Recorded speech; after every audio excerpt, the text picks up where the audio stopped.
Hello বিয়াজ, আসসালামু আলাইকুম। সবাই কেমন আছেন? আশা করি ভালো আছেন। দেশ ও দেশের বাইরে থেকে যেখান থেকে আমার ভিডিও দেখছেন অবশ্যই আপনাদের সবাইকে জানাই আন্তরিক শুভেচ্ছা অভিনন্দন। তো আজকে যে বিষয় নিয়ে কথা বলবো সেটি হলো, দেখুন আমার হাতে একটি ঘড়ি।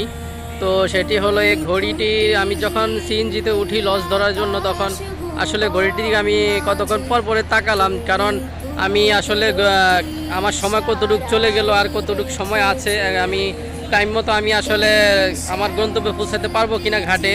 তো সেই জন্য আমি ঘড়ির দিকে বারবার তাকাইছিলাম, কিন্তু ঘড়ি আমার দিকে একবারও তাকায়নি। তো এটাই হলো মানুষের জীবন। যখন আপনি একা চলবেন তখন দেখবেন যে আপনার অবশ্যই আপনার গন্তব্য আপনার সময় মতো হয়ে যাবে। আর আপনি যখন মানুষের আশা অপেক্ষা করবেন যে আমাকে কেউ না কেউ একটা কাজ করে দেবে, তার আশায় যখন আপনি বসে থাকবেন, তখন সেখান থেকে যদি আপনি ব্যর্থ হন সেই সফলতার জন্য, তখন আপনি চিরতরে ব্যর্থ হবেন, কারণ আপনি তার আশায় বসেছিলেন, সে এখন আপনাকে না করে দিয়েছে।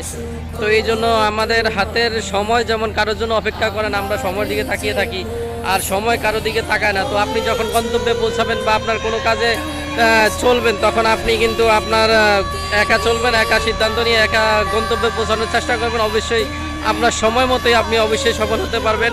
তো সময় যেমন কারোর জন্য অপেক্ষা করে না, আমরাও আমাদের জীবনটাকে কারোর জন্য অপেক্ষা করাবো না। যার যার গন্তব্য অবশ্যই সে তার কাজের গতি অবশ্যই নিজে নিজেই করতে চেষ্টা করব, তাহলে অবশ্যই সফল হতে পারবো। তো অবশ্যই সবাই ভালো থাকবেন, সুস্থ থাকবেন। আসসালামু আলাইকুম।